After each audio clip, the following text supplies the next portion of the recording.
नमस्कार। देवदीदी फाउंडेशन की transformation series में आपका बहुत स्वागत है।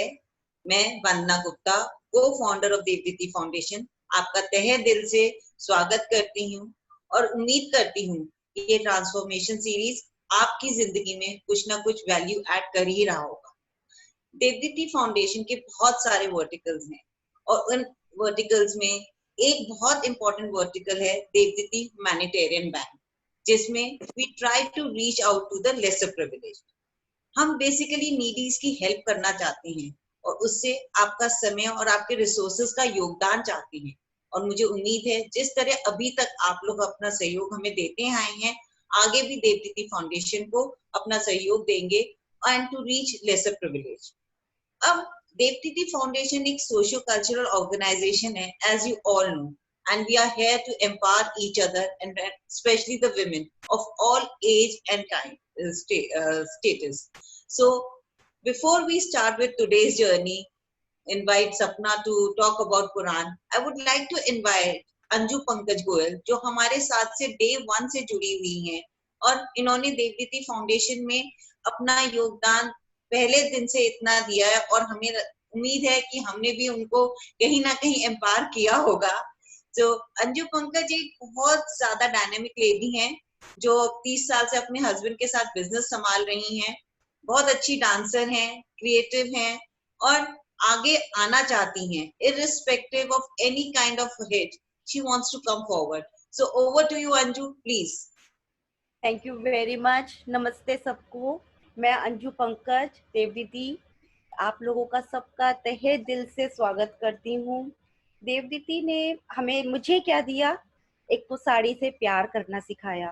साड़ी, श्रृंगार, ये तो सब औरतों का है ही, साथ साथ हमें अपने परिवार, अपने समाज के प्रति भी जागरूक कर रहे हैं। कैसे? अरे कभी पेड़ लगा के, कभी प्रिविलेज होम में जाकर, कभी ओल्ड एज होम में जाकर, प्लास्टिक की अवेयरनेस। तो हर तरह से हम दोनों तरफ से फायदा उठा रहे हैं साड़ियों के लिए, साथ साथ अपने इन्वायरमेंट, अपने समाज, अपने परिवार को भी साथ में लेके। एक देवदीदी हमारे एक परिवार की तरह है। हमारी 2 फाउंडर्स वंदना और सपना दीदी ने इसको बनाया, लेकिन हमारी 2 स्ट्रॉन्ग पिलर्स आभा दीदी और रेनू दीदी, जो हमारी माँ के समान है। जब हम बच्चे गलती करते हैं ना, तो इतनी अच्छी तरह से समझाती हैं कि हमें अपना मायका याद आ जाता है, जैसे हमारी माँ समझाती थी। तो देवदीदी हमारे लिए परिवार है, बहुत स्ट्रॉन्ग परिवार। आज की जो श्रृंखला है उसमें हम पुराणों के बारे में पढ़ेंगे। मैं बचपन से शिव पुराण पढ़ती भी आ रही हूँ। हर हर सावन के महीने में पूरा शिव पुराण पढ़ती हूँ। तो मुझे जो सपना दीदी बताती हैं मुझे बहुत अच्छा लगता है। आज मुझे उसके बारे में पता चलेगा, पुराणों का महत्व क्या है, उसको क्यों पढ़ना चाहिए, उससे जिंदगी में क्या चेंजेस आएंगे। तो सपना दीदी, आप हैं वहां पर? सपना दीदी?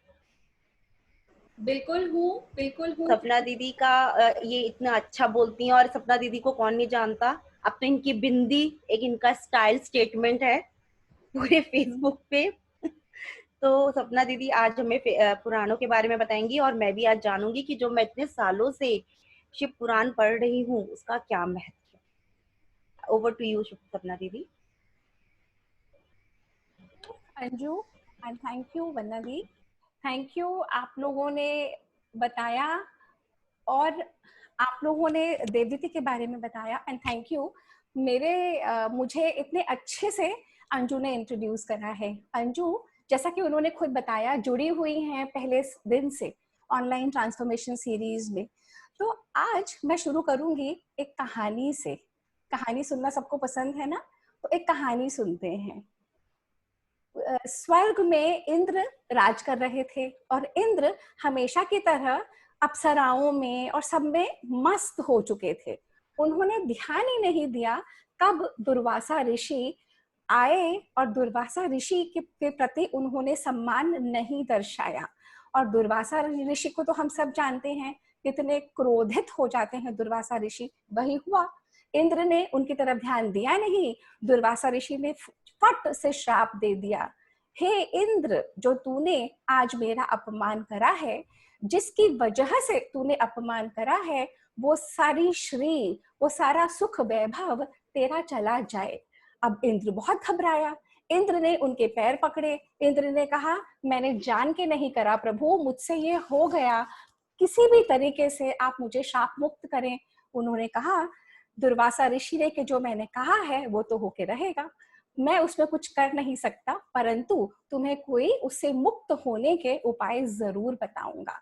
तो उन्होंने क्या उपाय बताए? जो उन्होंने उपाय बताए वही आज हम डिस्कस करेंगे। तो कुछ समय के बाद ही इंद्र जहाँ पे स्वर्ग में थे, सारा श्री सारा वैभव चला गया। किस रूप में?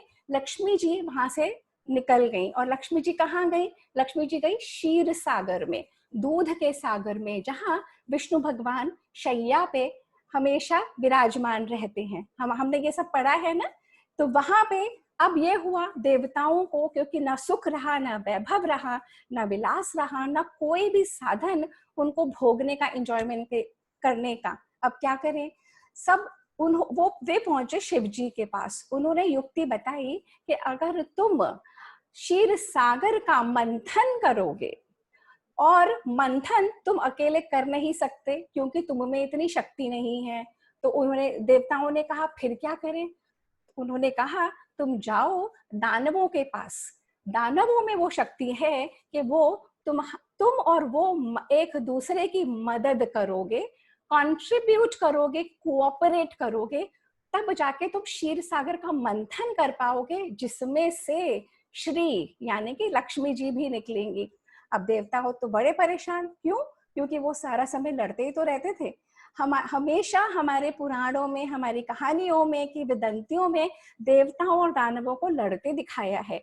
सिर्फ ये एक ऐसा एपिसोड है जब देवता और दानव हाथ मिला लेते हैं। तो क्यों दानवों ने हाथ मिलाया?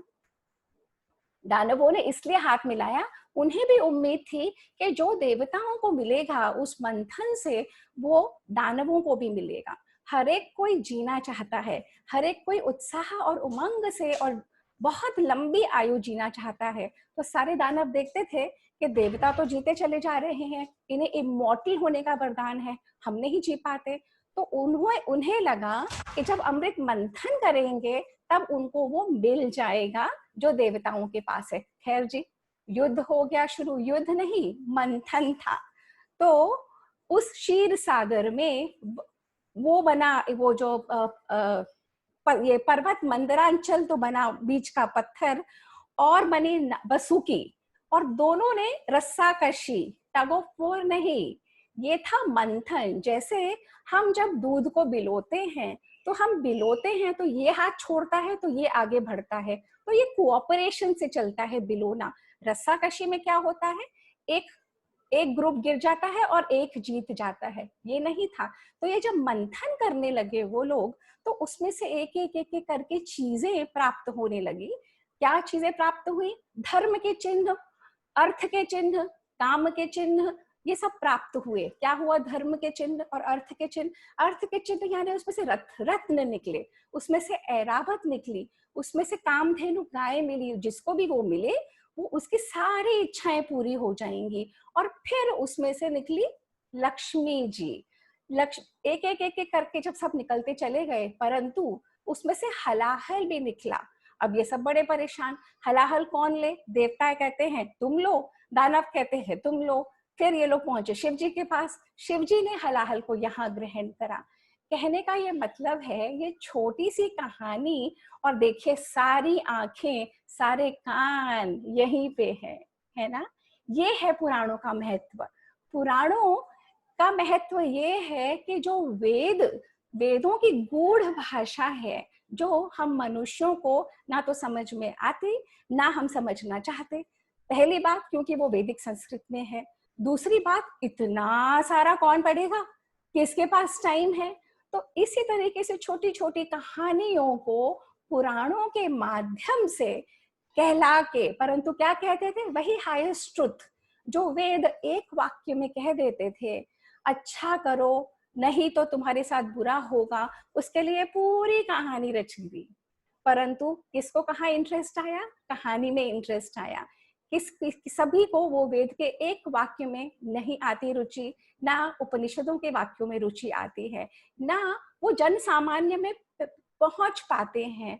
हमारे ऋषि मुनि महात्मा समझ चुके थे कि जितनी भी ये ज्ञान है हमारे वेदों और उपनिषदों में, ये जन साधारण तक नहीं पहुंच सकता। इसलिए नहीं पहुंच सकता कि ये बहुत डिफिकल्ट है, डिफिकल्ट भाषा में है, इसके तरीके अलग हैं, इसको पढ़ने के लिए बहुत सारा समय और बहुत अथक साधना चाहिए। तो उन्होंने पुराणों के माध्यम से, कहानियों के माध्यम से वही ज्ञान फैलाना शुरू कर दिया। और जो इन पुराणों को कहते थे उन्हें पुराणिक कहा जाता था। जैसे 4 हमारे वर्ण थे, 4 आश्रम थे, उसी तरीके से ब्राह्मण और शूद्र और वैश्य, और उन्हीं में से ब्राह्मणों में से एक सर्टेन कैटेगरी थी पुराणिक। पुराणिक वो होते थे जो पुराणों की कहानियों को ड्रामा के माध्यम से, प्ले के माध्यम से, गायन के माध्यम से, डांस के माध्यम से पेश करते थे। और ये कभी भी लिखी नहीं गई थी, ये हमेशा ओरल ही चलती रहती थी। वेदों में वर्णन है कि जब वेद रिवील हुए थे, श्रुति थी ना, जब हमारे ऋषि मुनि जब बैठते थे गहन तपस्या में, तो उन्हें वेद रिवील हुए थे। उन्होंने इतने ऑब्सेसिवली अपने अंदर मेडिटेशन करा, अपने माइंड में, अपनी बॉडी में, उस हद तक अपने आप को तपाया कि वेदों का ज्ञान उनमें रिवील हुआ। उसी समय कहते हैं कि ये पुराणों का भी उन्हें रिवील हुआ, परंतु पुराणों को स्मृति कहा जाता है। श्रुति होती है वेद और उपनिषद, और स्मृति है ये हमारे पुराण और हमारे इतिहास। नेक्स्ट हमारा टॉपिक होगा इतिहास। आज का सेशन चल रहा है आगे। जब हमने फर्स्ट सेशन में डिस्कस करा था वेद और उपनिषद क्या है, उसके बाद के सेशन में था कि what you should know about Bhagavad Gita. आज का सेशन है what you should know about Purana. तो पुराण एग्जैक्टली यही है जो अभी मैंने आपको समझाया कि जो बहुत मुश्किल का ज्ञान था वो सहज, सरल, सीधी भाषा में कहानियों के माध्यम से जब जनसाधारण को पहुंचता है तो उसे पुराण कहते हैं। हमारा ये जो सनातन धर्म है ना, ये हजारों साल पुराना है। और पुराण क्योंकि लिखित नहीं थे, पुराण ओरल थे, तो कहानियों पे कहानियां बढ़ती चली गई। छोटा सा उदाहरण देती हूँ। अभी मैंने एक फार्मेसी कॉलेज में टॉक दिया था, तो मैंने वहां पे जो भी एग्जाम्पल्स लिए वो बिल्कुल वैसे थे जो उन लोगों को समझ में आ सकते थे। और यहाँ पे जहाँ पे मेनली होम मेकर्स हैं या विमेन है, यहाँ पे जो मैं एग्जाम्पल्स दूंगी वो ऑडियंस को सूट करता हुआ। सिमिलरली सारे टॉक्स या सारी कहानियां सदियों से जो चलती आ रही है ना, ऑडियंस को देख के, ऑडियंस के हिसाब से मॉडिफाई हो जाती है। और जब ये ऑडियंस के हिसाब से मॉडिफाई हो जाती है, अपने आप बदलती चली जाती है।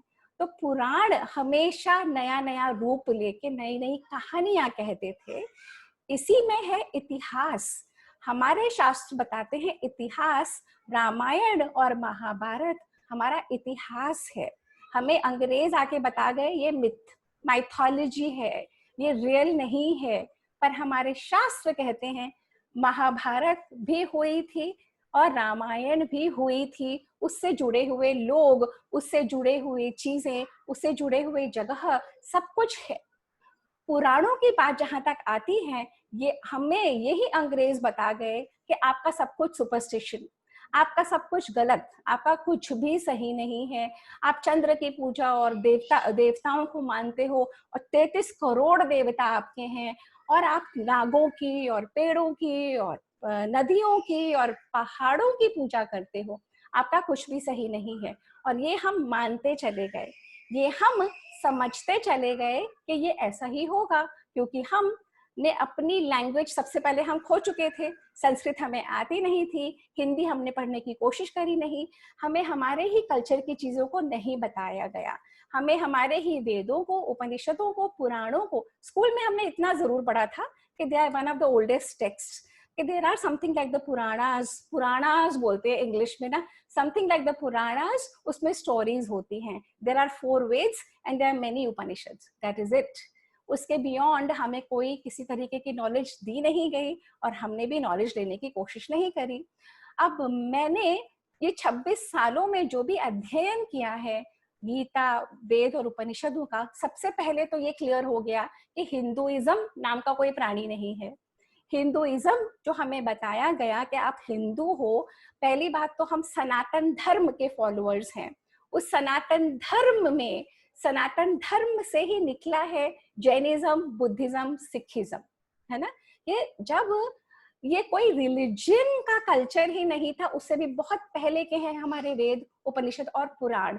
पुराण भी उसी समय के हैं, परंतु पुराण को सिंप्लीफाई कर करके इस तरीके से बनाया गया कि वो पहुंच सके। दूसरी बात, पुराणों में ज्योग्राफी, हिस्ट्री, सिविक्स, सारी साइंसेस उस काल में, जैसे अगर आज से 100 साल बाद कोई अगर रिसर्च करना चाहे कि हम आज कोरोना के पीरियड में कैसे रहे, आज से 100-200 साल बाद लोगों को लगे कि हमें जरूर पता होना चाहिए कि हमारे पूर्वज यानी कि हम लोग कैसे रहे, कैसे जिए, क्या खाते थे, क्या पहनते थे, कैसे करते थे, ये जो 3 महीने लॉकडाउन में बिताए कैसे बिताए, तो वो रिसर्च करेंगे। और अगर हमने आज सब कुछ लिख के रखा हो डायरी में, सपोज आपकी डायरी हो, उसमें आपने सब कुछ लिखा हो कि आज का ये दिन है, आज के डे में आपने ये करा, आज के डे में ये करा, कल का दिन में आपने सब कुछ लिखा, क्या पहनते हैं, क्या खाते हैं, कैसे घूमते हैं, कैसे पढ़ते हैं, कैसे,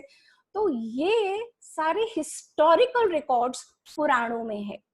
बहुत सारे राजाओं के, बहुत सारे वंशज, बहुत सारे वंशों के, सूर्यवंशी राजा, चंद्रवंशी राजा, उनके अलग अलग डायनेस्टीज का विवरण हमें पुराणों में मिलता है। पुराणों में हमें जियोग्राफी के कि भारतवर्ष कहाँ तक था, कौन सी नदियां कहाँ से कहाँ बहती थी, कौन से हमारे देश में तीर्थ स्थान थे, और हमारे देश की पहुंच कहाँ तक थी, ये सारा विवरण पुराणों में है। परंतु हमें ये बताया गया कि ये सारी माइथोलॉजी है, इसमें कुछ नहीं है। क्यों बताया गया? क्योंकि अंग्रेज जब आए हिंदुस्तान में हम पे रूल करने के लिए, तो कुछ कॉलोनियल आदमियों को उन्होंने ओरिएंटलिस्ट बना के हमारे ऊपर बैठाया to study about our culture. जब वो अफ्रीका गए तो भी उन्होंने वही करा, जब वो यहाँ आए तो भी उन्होंने वही करा, क्योंकि वो यूरोप से आए थे। उनके पास एक बुक होती थी, बाइबल। वो समझते थे कि बस उनकी बुक सच्ची, बाकी जहां जहां वो गए सब कुछ झूठ।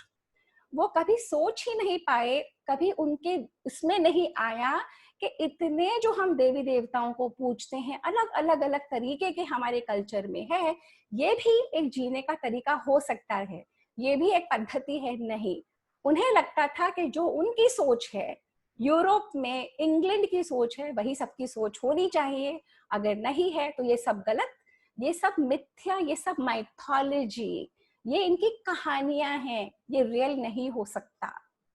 वो सिर्फ अपने आप को और अपने जगह को, अपनी चीजों को रियल मानते थे, बाकी सारा फॉल्स। अफ्रीका उनके लिए falls, African culture falls, Asia, जहां जहां उन्होंने जहां जहां रूल करा, तो उन्होंने जब यहाँ के पुराणों को, जो अपॉइंटेड उनके रिसर्चर्स थे, जब उनसे स्टडी करवाया, तो उन्होंने उसकी डेटिंग करनी शुरू करी, और सब कुछ वो जीसस क्राइस्ट के बाद लाने लगे।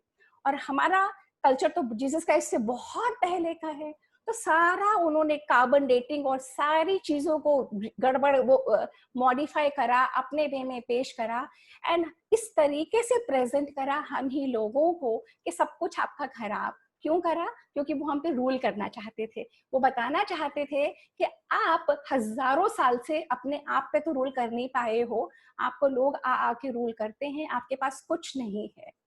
और हम लोग मानते चले गए, और हमारे जब मानने के बाद जब हमें आजादी भी मिली, पर उनके बनाए हुए यूरोपियंस थे जो रूल कर रहे थे, उन्हें भी वही लगा। उन लोगों ने भी डेप्थ में जाके, जो भी डेप्थ में अगर जाके स्टडी करेगा अपने कल्चर को, अपनी बुक्स को, अपनी चीजों को, तब आपका विजन खुलता है। ओ माय गॉड, हम अपने आप को क्या समझते हैं और ये क्या है, ये क्या निकल रहा है। तो आज मैं एक छोटे से प्रेजेंटेशन आप लोगों के साथ शेयर करूंगी, और उसमें हम देखेंगे कि पुराण कितने तरीके के हैं, क्या क्या लिखा है उन पुराणों में, और ये एक्चुअली इस टॉक के लिए जब मैंने रिसर्च करा तब मेरी भी आंखें खुल गई, मुझे भी नहीं पता था। क्योंकि हम सब मानते हैं ना कि सुपरस्टिशन है, जैसे ये अंजू बता रही हैं कि ये शिव पुराण पढ़ रहे हैं, तो पढ़ रही हैं तो हम भी पढ़ते हैं जब चीजें, पर हमें लगता है हमारे बड़े कह देते हैं तो इसलिए पढ़ना जरूरी है। हम बिलीव नहीं करते इन पे, हम इसको ढंग से नहीं पढ़ते जिस ढंग से हमें पढ़ना चाहिए। तो इसीलिए जब हम बिलीव नहीं करते इन चीजों पे, तो हमें उसका वो प्रताप, वो हमें उसका वो उससे जो वैल्यू मिलनी चाहिए वो हमें मिलती नहीं है। क्योंकि हमारी अपब्रिंगिंग, हमारी एजुकेशन अलग तरीके से हुई है, और जो ये शास्त्र बता रहे हैं ये कुछ और है। तो हमारे माइंड में वो सामंजस्य नहीं बैठ पाता। हमारा माइंड, क्योंकि हमने एजुकेशन के साथ हमें बचपन से जो चीजें नहीं कराई गई, हम बिलीव नहीं करते। तो मैं अब अपना स्क्रीन शेयर खोल रही हूँ, मेरे को एक सेकंड दीजिए।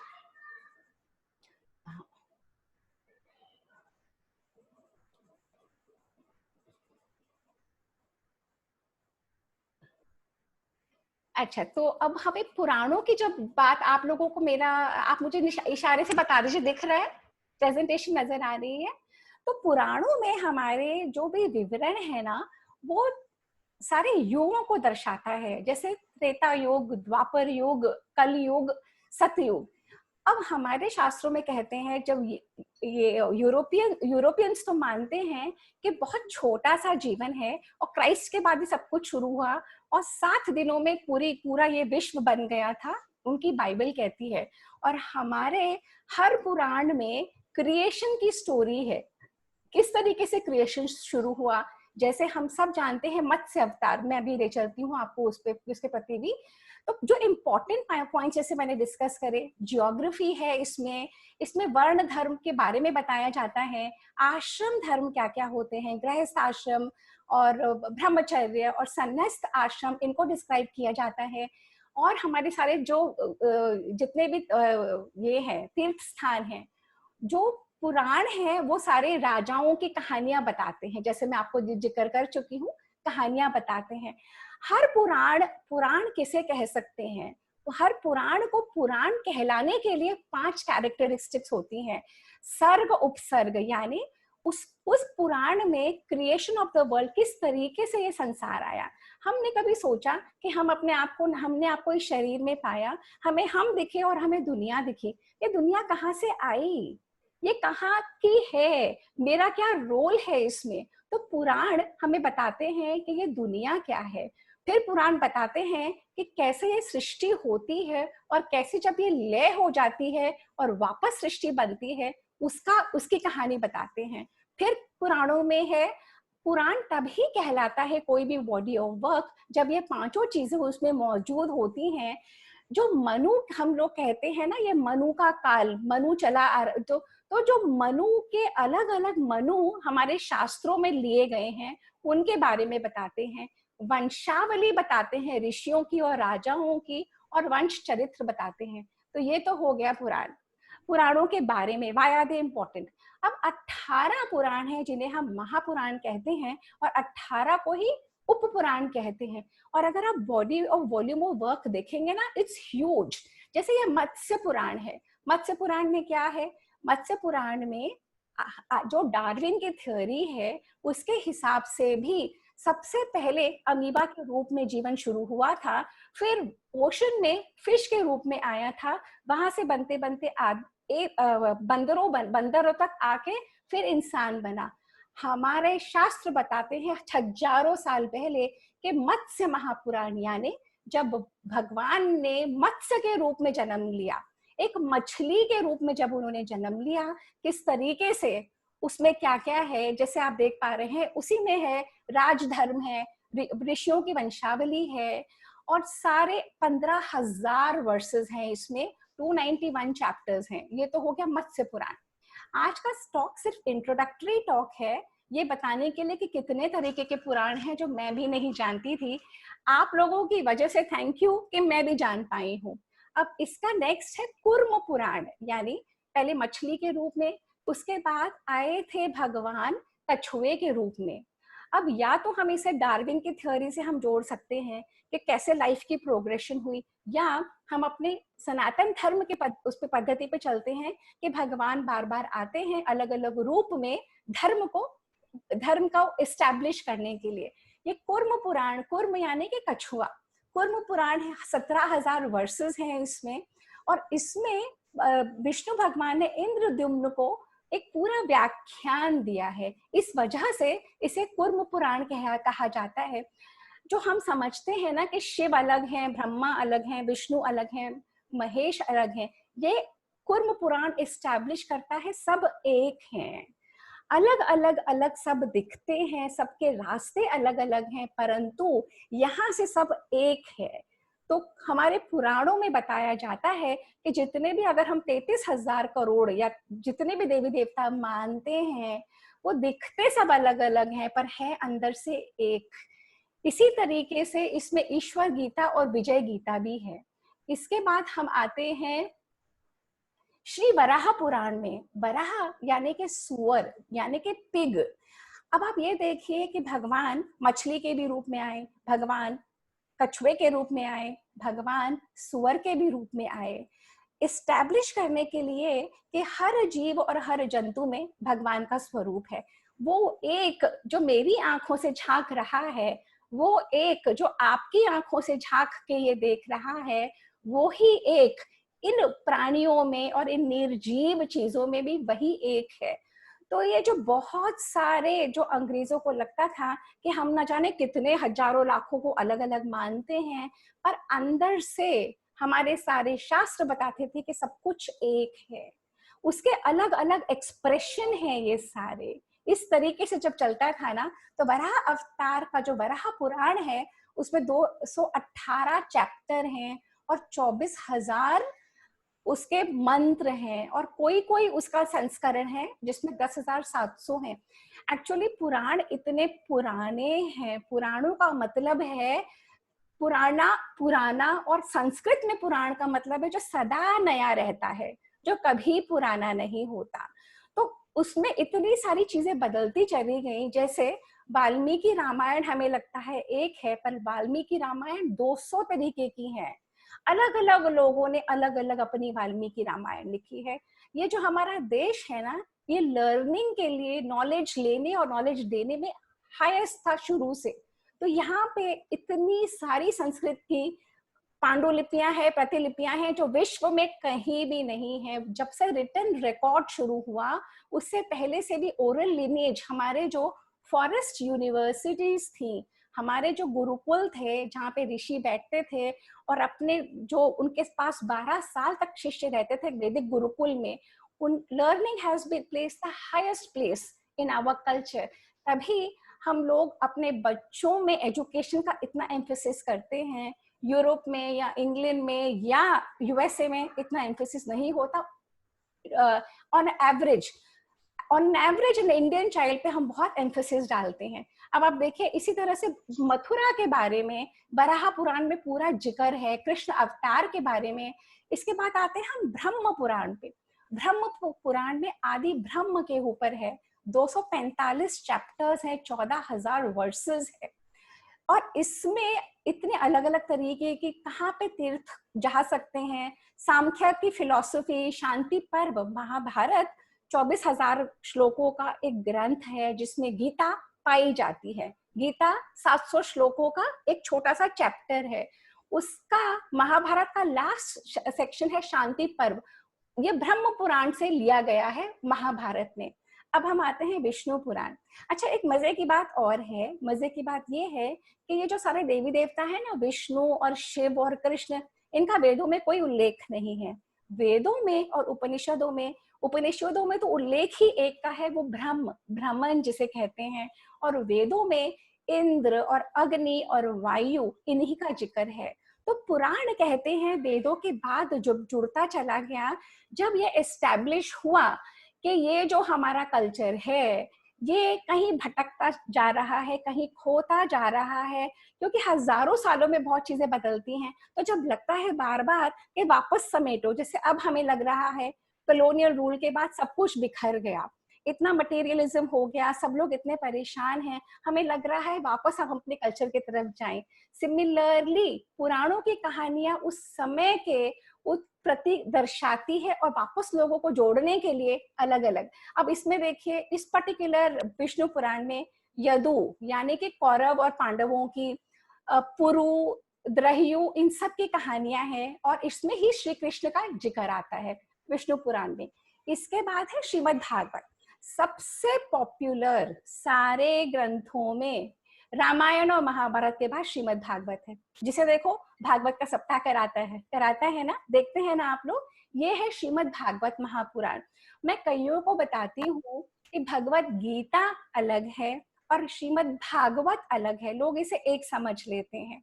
श्रीमद् भागवत महापुराण में विष्णु भगवान के 9 अवतारों का वर्णन है और भगवत गीता कृष्ण ने जो अर्जुन को कहा बैटल फील्ड के ऊपर, उसका विवरण है। तो श्रीमद् भागवत एक हफ्ते में जो परीक्षित राजा थे उन्हें सर्प ने डस लिया। परीक्षित राजा को समझ में आ गया, उनको ये कहा गया तुम्हारे पास 1 हफ्ता है। आप अगर सोचो, अगर हमें कहा जाए 1 ही हफ्ता है जीने के लिए, क्या क्या करोगे आप किस तरीके से अपना जीवन जियोगे उस 1 हफ्ते में? क्या क्या चीजें ठीक करोगे, कौन से रिलेशनशिप्स को ठीक करोगे, किन किन लोगों से अपने आप को जोड़ोगे, क्या क्या करना चाहोगे? सिमिलरली जब 1 हफ्ता परीक्षित राजा को मिला तो वो पहुंच गए ऋषियों के पास के बताइए मैं ये जीवन में क्या क्या करूं कि वो 1 हफ्ते में मैं सब कुछ ठीक कर लूं। तो ये भागवत पुराण तब उनको बताया गया था और जब सारे अवतारों की कहानियां बताई गई, ये है इस भागवत पुराण में। तो ये सबसे इम्पोर्टेंट पुराण इसलिए माना जाता है क्योंकि इसमें इतनी सारी कहानियां हैं फॉर लर्निंग। जो हमारे वेद एस्टैब्लिश करते थे मनुष्य का जीवन कैसे होना चाहिए, इन पुराणों में उन कहानियों के द्वारा वही चीज बताई जाती है, बहुत इलेबोरेट करके, कुछ गाने के माध्यम से, कुछ ये ढोलक और मंजीरे और इनको बजा के, इतनी रोचक। क्योंकि अगर देखिए, अगर कोई भी आप भागवत में जाओगे, ये 18,000 कोई भी श्लोक पढ़ने लगेगा, आप बोर होके आ जाओगे। तो जो वक्ता होता है वो इंटरेस्टिंग पार्ट उठा के स्टोरी बना के बोलता है, तभी तो आपकी रुचि बनती है ना। अगर मैं ये एज इट इज स्लाइड पढ़ती जाऊं, आप भी इंजॉय नहीं करोगे। जो स्पेशली स्पीकर्स है, अगर वो अच्छे उनके पॉइंट्स निकाल लेता है और आपको इंटरेस्टिंग मैनर में बताता है जिससे आपको भी समझ आ जाए और आप टेक होम पॉइंट्स लेके जाओ जिससे आपका जीवन बदले। नहीं तो कोई क्यों बैठेगा, इतना कोई क्यों सुनेगा ना। इसीलिए अब ये हो गया भागवत पुराण। इसके नेक्स्ट आता है पद्म पुराण। पद्म पुराण में 50,000 श्लोक हैं। तो अगर महाभारत इतना बड़ा, इतना मोटा है, तो पद्म पुराण इतना बड़ा। अभी इस समय तो कोई मुझे दिख नहीं रही यहाँ पे, पर Padma Purana is a huge text.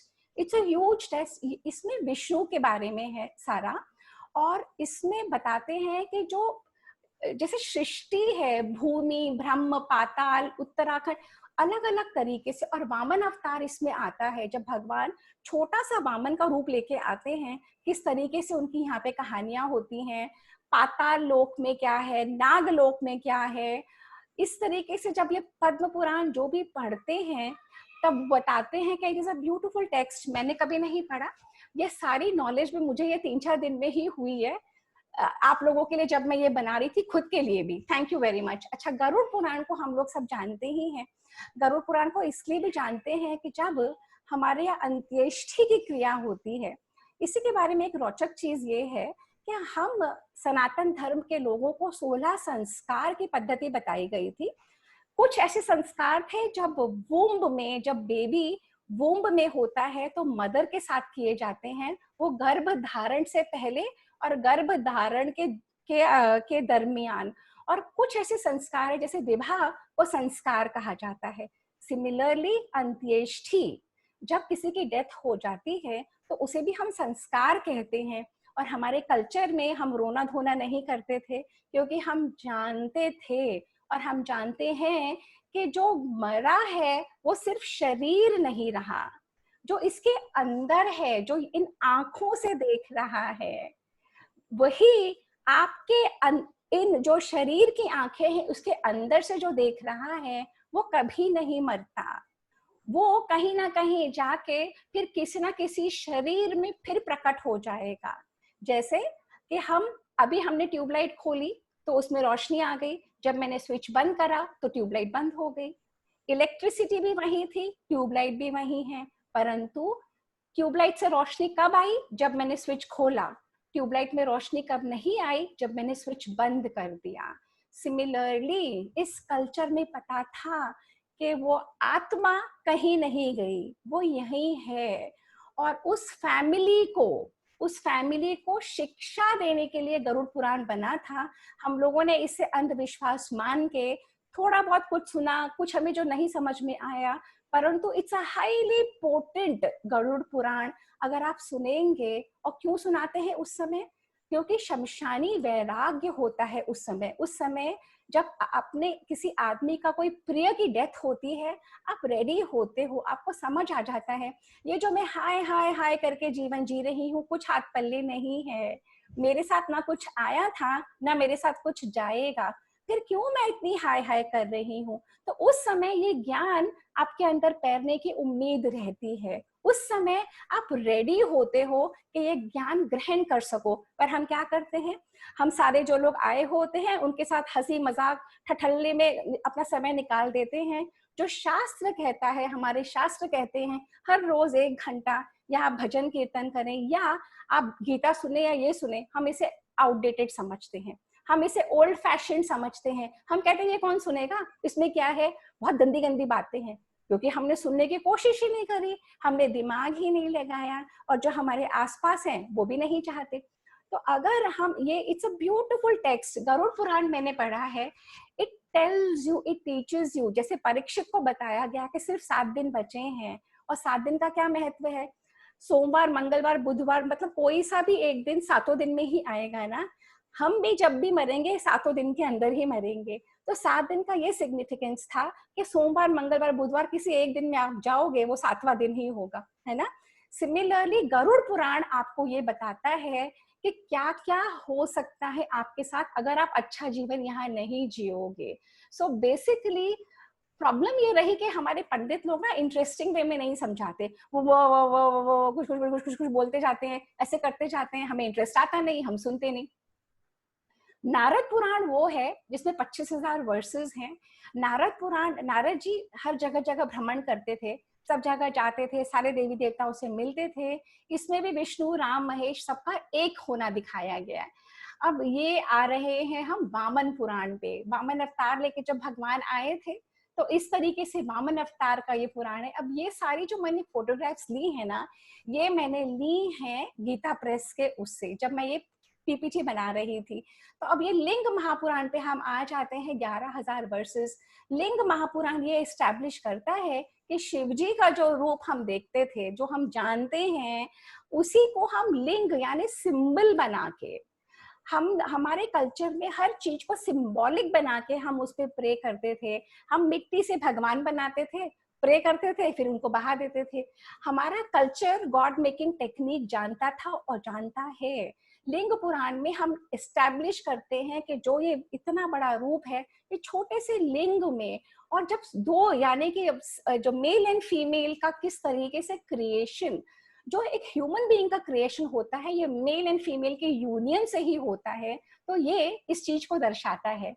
इसके बाद हम आते हैं स्कंद पुराण। स्कंद यानी शिव जी के जो बेटे हैं बड़े, कार्तिकेय। कार्तिकेय के बारे में 81,000, आप देख रहे हैं कितना वॉल्यूम ऑफ वर्क हमारे एंसेस्टर्स छोड़ के गए हैं, और हम ना उनको जानते हैं, ना उनको पढ़ने की कोशिश करते हैं, ना उसकी अच्छाई ग्रहण करना चाहते हैं। क्यों? क्योंकि हम मेहनत नहीं करना चाहते। कहीं कोई डिस्कोर्स हो रहा होता है, हमें लगता है ओल्ड फैशन है, आउटडेटेड है, ये कौन सुनेगा। कहीं कोई अच्छा इंटरेस्टिंग टॉक हो, वहां पे फटाफट लोग पहुंच जाते हैं। इस तरीके की टॉक में लोग जाना नहीं चाहते। इतना वॉल्यूम ऑफ वर्क है। जो हम सत्यनारायण की व्रत कथा सुनते हैं ना, वो इसी में से आई हुई है, स्कंद पुराण में से। इसके बाद है अग्नि पुराण।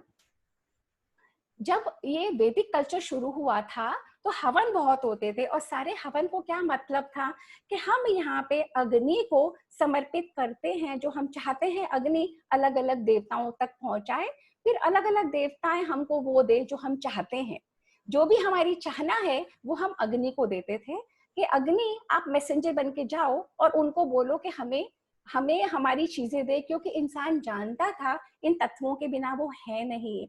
अब कोरोना में हम समझ गए हैं कि जो हम नदियों को दूषित करते हैं, पेड़ों को काटते हैं, सारी पृथ्वी को खराब कर रहे हैं, तो बेटा बैठो घर में। अब बैठे हैं हम लोग सब घर में और ये लॉकडाउन कर रहे हैं। तो दिस इज व्हाट अग्नि पुराण इज। अग्नि पुराण एज यू कैन सी कि इसमें रामायण और महाभारत का भी विवरण है, इसमें एस्ट्रोलॉजी है, धर्मशास्त्र है, पॉलिटिक्स के बारे में है। नेक्स्ट इज मार्कंडेय पुराण। मार्कंडेय, ये जो मैं बता रही हूँ ना, ये सारे 18 महापुराण हैं और न जाने कितने उप पुराण हैं। मैं वहां तक पहुंची ही नहीं ना, मैं आपको ले जाऊंगी। सिर्फ मैं महापुराणों के बारे में बता रही हूँ, वो भी सिर्फ नाम, कि हमें नाम तो कम से कम हमारे पुराणों के पता होने चाहिए।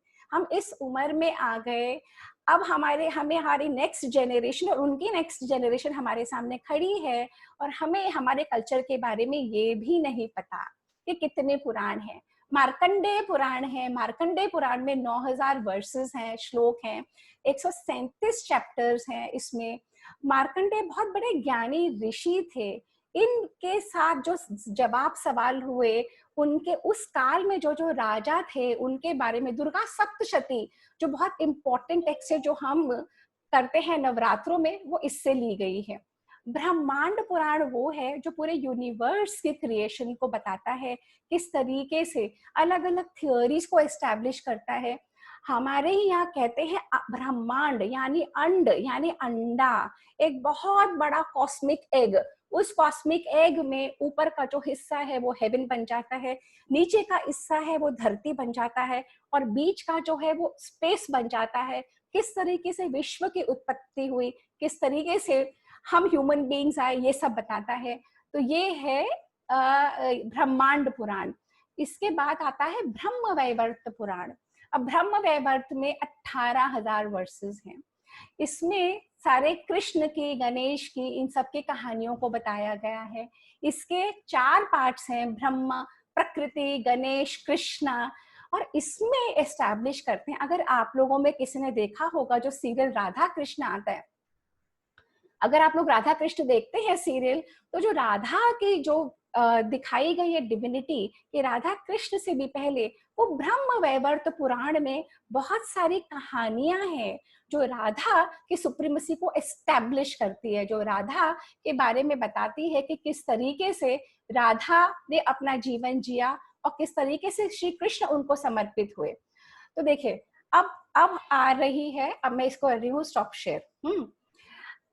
कहने का ये तात्पर्य है कि वेदों की भाषा इतनी गूढ़ है, इतनी मुश्किल है, लोगों को समझ में आती नहीं। तो उसी को क्लियर करने के लिए समय समय पे जब धर्म के ऊपर अटैक्स होते हैं, या जैसे सनातन धर्म में हुआ, जैनिज्म हो गया, बुद्धिज्म आ गया, सारे गुप्ता पीरियड खत्म हुआ, और जब यहाँ के अशोका जो किंग थे वो बुद्धिज्म की तरफ चले गए, बुद्धिज्म बढ़ता चला गया समाज में। तो सनातन धर्म जब लुप्त होता दिखा, तभी आदि शंकराचार्य कालड़ी में पैदा हुए। वहां से वो निकले, उन्होंने वापस इसके एस्टैब्लिशमेंट करी, उन्होंने वापस ब्रह्म सूत्रों पे, उपनिषदों पे, वेदों पे बड़ी बड़ी कमेंटरीज लिखी और वापस इसको जोड़ने की कोशिश करी। कैसे करी? 4 मठ एस्टैब्लिश करके, गोवर्धन में उन्होंने करा, बद्रीनाथ में करा, द्वारका में करा, सबको जोड़ने की जब कोशिश करी, तो पुराणों और उसके बाद अपने इस देश पे हजारों वर्ष तक अलग अलग रूलर्स आते गए। बहुत बड़ा मुस्लिम रूलर्स जब यहाँ पे आए, उन्होंने सारे हमारे मंदिर, सारे हमारे एजुकेशनल इंस्टीट्यूशंस, हमारी लर्निंग के प्लेसेस, सबको तोड़ दिया, हमारी बुक्स को डिस्ट्रॉय कर दिया, हमारी चीजों को खत्म कर दिया। फिर भी आज ये धर्म कैसे बच पाया? फिर भी इतना कॉलोनाइजेशन हुआ, अंग्रेजों ने आके न जाने क्या क्या हमें बताया, क्या क्या नहीं करा, फिर भी ये धर्म जिंदा है। क्यों जिंदा है, कैसे जिंदा है? पुराणों का बहुत बड़ा रोल था। पुराण जो वेदों की बातें इतने सहज सिंपल भाषा में, जब मुस्लिम्स इन्वेजन बहुत था, तब जब मंदिर तोड़ दिए गए तो कोई भी हिंदू मंदिर नहीं जा सकता था। तब कैसे हम सनातन धर्म के, हिंदू धर्म के लोग बचे? अपने अपने घरों में मंदिर बना के, अपने अपने घरों में स्थान दे के नहीं तो कोई भी रिलीजन ऐसा नहीं है, मोस्टली सनातन धर्म के अलावा, जहाँ पे लोग अपने घरों में ही मंदिर बना लेते हैं। जब हमने अपने ही घरों में मंदिर बनाने शुरू कर दिए, हमने मंदिर जाना बंद कर दिया, क्योंकि इस्लामिक रूल था। जहाँ पे भी इस्लामिक रूल हुआ, जैसे इंडोनेशिया हुआ, ये मिडिल ईस्ट में, वो सब लोग मुस्लिम बन गए, पर अपना देश मुस्लिम नहीं बना, पूरा का पूरा कन्वर्ट नहीं हुआ। बहुत सारे लोग कन्वर्ट हुए, फिर भी मेजॉरिटी अपना धर्म पालते रहे। कैसे? पुराणों की वजह से वो कहानियां जिंदा रहीं, वो अपने घर में, अपने फैमिली के लिनेज में, दादी बाबा से बच्चों तक, बच्चों से उनके आगे वो चलती रही। वो राम के बारे में बताना, वो कृष्ण के बारे में बताना। जो सनातन धर्म है, ये वे ऑफ लाइफ बन गया। ये कभी कोई रिलीजन था ही नहीं, ये डे टू डे लिविंग में पुराणों का बहुत बड़ा रोल रहा इसको बचाने के लिए। और फिर सनातन धर्म ने हर की अच्छी चीज अपने अंदर ले ली। सनातन धर्म ने जैनियों को भी अपने अंदर ले लिया। कैसे?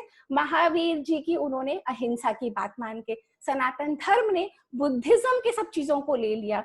जो जिस लैंड से बुद्धिज्म शुरू हुआ, बुद्धिज्म यहीं पे खत्म हो गया।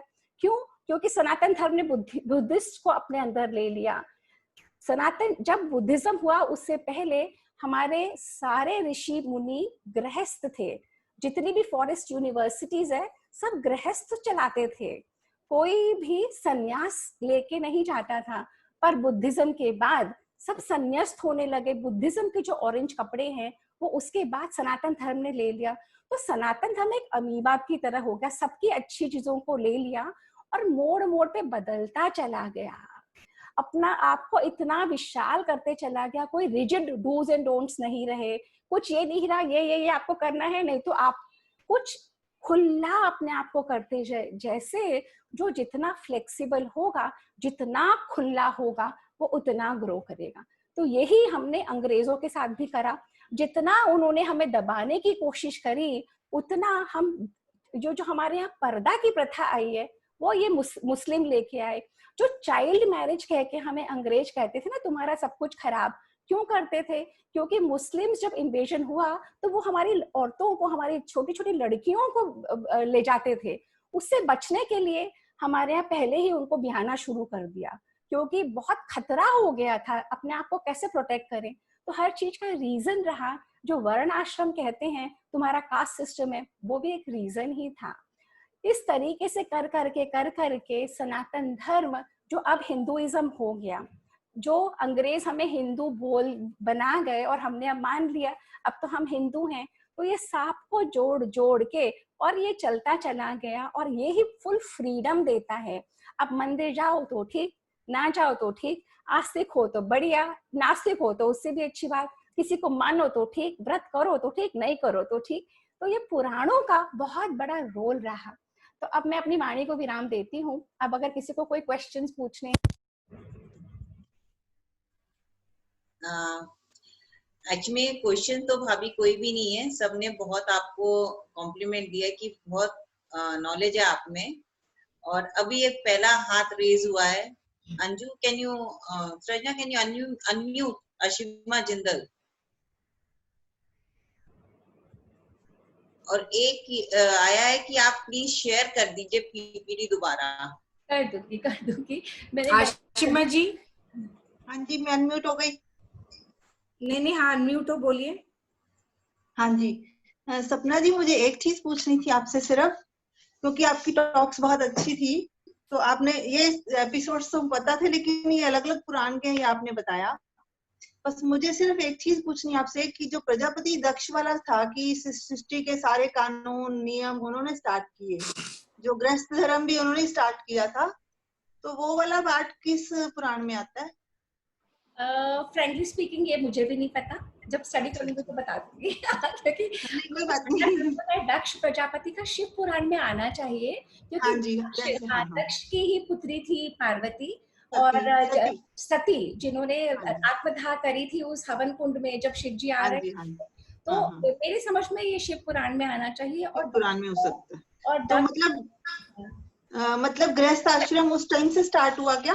गृहस्थ आश्रम तो बहुत सदियों, ये एक्चुअली अपने कल्चर में तो टाइम को साइक्लिकल बताया गया है। कलियुग और फिर द्वापर, फिर त्रेता, फिर फिर कलयुग। तो कभी भी कोई पर्टिकुलर टाइम में अंग्रेज आके एक लीनियर सिचुएशन बनाना चाहते हैं, बिफोर क्राइस्ट और आफ्टर क्राइस्ट, बट सब कुछ साइक्लिकल है। सृष्टि का लय होता है, प्रलय होता है, वापस बनती है। तो साइक्लिकल उसमें क्या पहले शुरू हुआ क्या बाद में, अगर आप देखो तो शिव जी को सबसे बड़ा गृहस्थ बताया गया है, शिव जी को सबसे बड़ा तपस्वी और सबसे बड़ा गृहस्थ। उनको हर लड़की को क्यों अपने कल्चर में कहते हैं शिव जी को प्रे करो।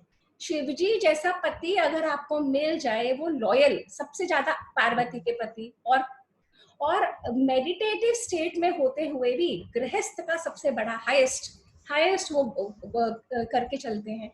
तो ये सारी आइडियल फैमिली स्टोरीज हैं, ये सबको एक फिलॉसफी दर्शाती है पीछे। प्रॉब्लम ये रही कि हम लोगों ने सबसे पहले तो फिलॉसफी को तो आउट कर दिया, स्टोरीज हमारे लिए आउटडेटेड हो गई, किसी का कोई सेंस रहा नहीं, और हमें जो बैठा दिया ना इन लोगों ने, में ये सब फॉल्स है, ये सब आपकी सुनी सुनाई बातें हैं, वो हमारे मन में बैठ गई कि इनमें कुछ है नहीं। पर इतना बॉडी ऑफ वर्क देख, जैसे मैंने आपको अभी बताया, मेरी भी आंखें खुली रह गई कि इतना वॉल्यूम ऑफ वर्क। तो अगर ये टॉक्स लोगों तक पहुंचे और हमारी नेक्स्ट जनरेशन को इसको अपना मिशन बनाए, जैसे सागर में से मोती ढूंढ के लाते हैं, कहते हैं कि अगर हमारे वेदों में, उपनिषदों में और पुराणों में कोई डेल्व करेगा, सारी इंफॉर्मेशन मिल सकती है, पर चाहिए कोई करने वाला, है ना। बिल्कुल। उन्होंने शायद क्या सोसाइटी के लिए रूल्स बनाए थे अपने उसमें। हाँ बिल्कुल, ये होना चाहिए, क्योंकि ये बहुत क्लियर था कि मनुष्य पैदा तो हो जाता है और एक पॉइंट ए और पॉइंट बी के बीच में उसका जीवन होता है, पर जीवन जीने का तरीका क्या है वो नहीं सिखाया जाता। तो जीवन जीने का तरीका ये हमारे पुराण और ये एस्टैब्लिश करते थे और बताते थे कि अगर आप इन वैल्यूज पे चलोगे आप सक्सेसफुल होगे। जैसे मैथमेटिक्स में इक्वेशन होता है, हाइपोथेसिस होती है, अगर आप ये स्टेप्स करोगे तो आपको ये रिजल्ट मिलेगा। सिमिलरली ये एस्टैब्लिश करते थे, ऐसे अगर आप चलोगे आपको ये रिजल्ट मिलेगा, इस तरीके। Thank you so much. Sapna di, now we have Alpana Hooda. हाँ जी, Alpana please unmute yourself. Alpana Hooda. Hi everyone, good evening. Good evening. Sapna, first of all तो मैं तुम्हें बहुत बहुत एडमायर कर रही हूँ। जब से तुम्हारी सीरीज शुरू हुई है कुछ ज्यादा ही कर रही हूँ। तुम जितनी खूबसूरत हो उतनी अंदर से भी खूबसूरत हो। आई स्वेयर, जब से तुम्हारी टॉक्स मैंने सुने हैं, वेदास, उपनिषद एंड पुराण, मैं खुद फॉलो करने लगी हूँ। मेरा इतना मन लगता है, जब मेरी डॉटर कमरे में आती है तो कहती है मम्मा क्या सुनते रहते हो। मैंने कहा बेटा आप भी ये फॉलो करो, ये बहुत मजा आ रहा है इसमें। फिर मैं तुम्हारे बारे में बताती हूँ, अपने हस्बैंड से डिस्कस करती हूँ तुम्हारे बारे में। मैंने कहा मेरी फाउंडर जो है, आई स्वेयर वो क्या लेडी है, क्या उसकी कमांड है, क्या वो हिंदी की कमांड रखती है, क्या वो इंग्लिश की कमांड रखती है, और जो वो वे ऑफ स्पीकिंग है उसकी, सबके जावा। ऐसा कुछ नहीं है। मैं And I'm really proud to be part of this Devditi darling. Thank you. और मैं वापस कह रही हूँ, मैं सिर्फ निमित्त बन के बैठी हूँ, जो कुछ मिला है वो आपको देने का माध्यम हूँ और कुछ भी नहीं हूँ। एंड ऑनेस्टली ऐसा कुछ मैंने नहीं किया, बस जो निकलना होता है वो निकल जाता है। हाँ जी, तो कोई ना कोई माध्यम और निमित्त तो बनता ही है, तो हमारे लिए तो तुम बन चुकी हो अब। Thank you. God bless you dear, stay blessed. Thank you. Next we have Kanchan Khurana ji. Kanchan Khurana ji. नमस्कार सपना जी, बहुत अच्छा लग रहा है सब कुछ। बस मैं ये पूछना चाह रही थी कि सनातन धर्म को ना बड़ा फ्लेक्सिबल बनाया हुआ है। हम किसी की भी पूजा कभी भी, दिन रात दोपहर सुबह कभी भी कर लेते हैं। तो जब हम कर रहे होते हैं पूरा दिन पूजा पाठ जैसे भी करते हैं, कई बार हमें ऐसा लगता है कि नहीं ये तरीका ठीक नहीं है, ऐसे नहीं करना चाहिए। अब कभी कभी हम बेड पे कर लेते हैं, कभी नीचे बैठ के कर लेते हैं, जैसे हमारा शरीर अलाउ करता है। तो ये भी कुछ पाठ पूजा से भी पाप पुण्य का होता है इस धर्म में हमारे। Kanchan, thank you for your question. अपना एक कल्चर ऐसा है कि इसमें पाप और पुण्य का कोई रोल नहीं है, कर्मों की कहानी बताई हुई है। जैसे कर्म करोगे वैसा मिलता जाएगा। पाप और पुण्य, हेवन और हेल, ये हम खुद क्रिएट करते हैं अपने ही यहाँ पे। मेरा यही सिचुएशन को मैं पाप हेवन बना सकती हूँ, यही सिचुएशन को मैं हेल बना सकती हूँ।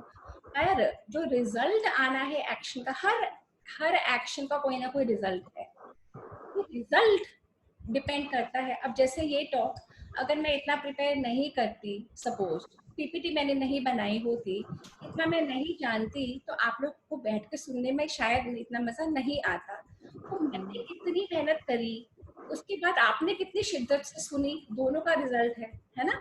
मुझे मेरा रिजल्ट मिलेगा, आपको अपना मिलेगा। तो ये रिजल्टों की दुनिया में जो भी आप चीज करो, अपना बेस्ट करो। कंचन, आप जब खुद समझते हो, आपका मन खुद कह रहा है कि मैं ठीक से नहीं कर रही, तो जाग जाओ, बेड पे मत करो, एक अपने लिए तरीका बनाओ, ढंग से बैठ के करो। आपका ही मन कह रहा है, मैंने नहीं कहा, आप ही कह रहे हो ना। आपका मन कचोटता है, अपने मन की सुनना सीखो। समझ लो कि मेरा मन कह रहा है ये मेरा तरीका ठीक नहीं है, तो उसे करो, है ना। नहीं, हमें लगता है ना भगवान कहाँ देख रहे हैं, चलो जैसे भी है कर दो, बस पूजा होनी चाहिए, कैसे भी कर दो। मतलब हम लोग ना बड़े छूट मिली हुई है हम लोगों को, जैसे फास्ट भी नहीं रखते। आपने ली है कंचन, हमारा कल्चर, क्योंकि हम जानते थे, ऋषि मुनि जानते थे कि किसी पे कुछ लागू करो तो भी कोई नहीं सुनता। फ्री छूटा है, बुफे की टेबल लगी है, जितना खाना है खाओ, नहीं खाना है मत खाओ, भोगना आपको ही है, कोई और आके नहीं भोगेगा।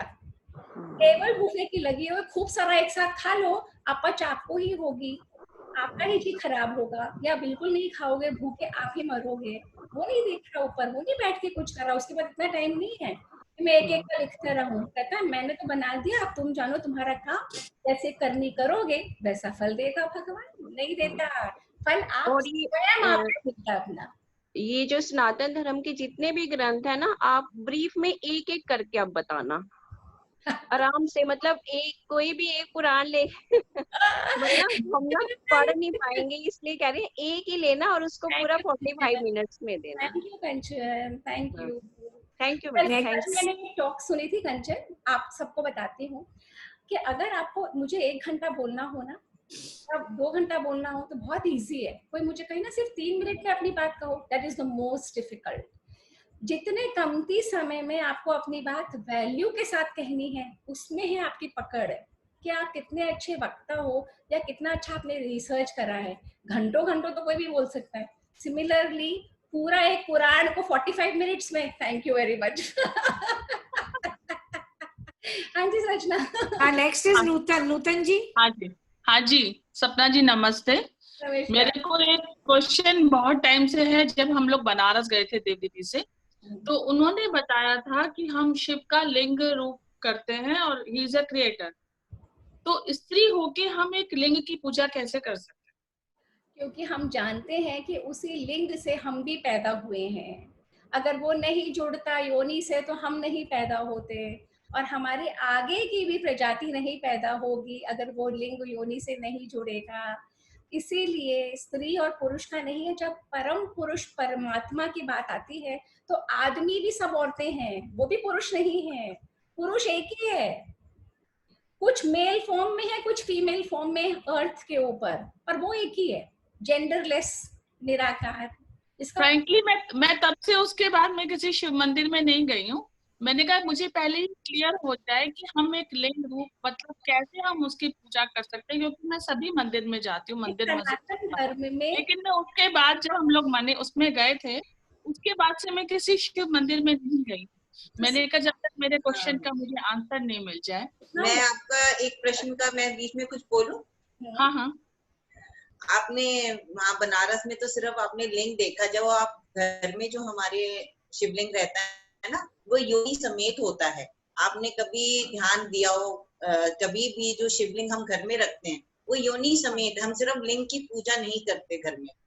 हाँ। या आपने मंदिरों में भी, वहाँ क्या है वो बनारस में है या केदारनाथ जी पे जो लिंग है वो भगवान का पत्थर रूपी आकार में वहां मौजूद है। जो हम वैसे वर्शिप करते हैं वो योनि के समेत होता है। अगर आप ध्यान से देखेंगे ना शिवलिंग कभी भी वो योनि समेत होता है। तो इट इज बेसिकली कि कहाँ से इंसान आया है उसका पहचान है। इट इज नॉट फॉर कि आप किसी के लिंग को वर्शिप करें।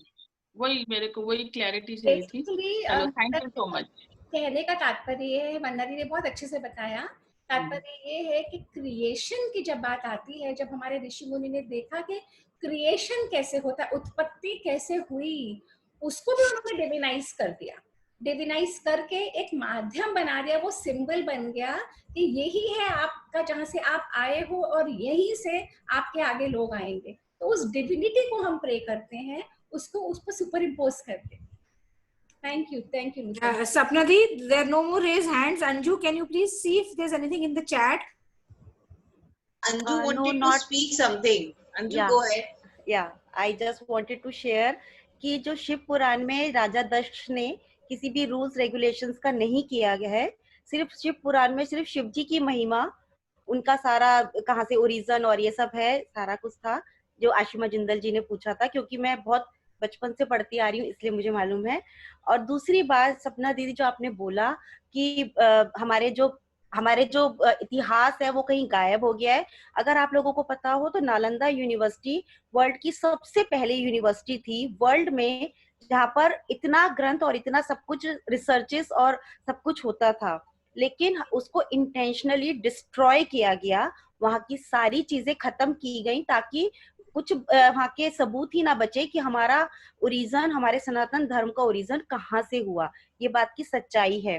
तो आज चाहे मेरे बच्चे भी फॉरेन में पढ़ते हैं या हम सबके बच्चे जो भी अब्रॉड पढ़ते हैं, हमें कोशिश करनी चाहिए कि हम अपने धर्म को जोड़े रखें, उनसे सनातन धर्म से जोड़े रखें, क्योंकि आज की दुनिया, आज के टाइम में भी, कोरोना के टाइम में भी सारी दुनिया भारत को ही मान रही है, उन्हीं की सारी चीजों को अप्लाई कर रही हैं। बाहर जूते उतारो, हाथ धो, हाथ मुंह धो के आओ, ठीक है, हाथ मत मिलाओ, नमस्ते करो। तो ये सारी दुनिया आज हिंदू धर्म को, सनातन धर्म को ही मान रही है, तो हमें अपने बच्चों को भी वही सिखाना चाहिए, मुझे ऐसा लगता है। बहुत बढ़िया अंजू, तुमने बहुत सटीक बोला। वंदना दी।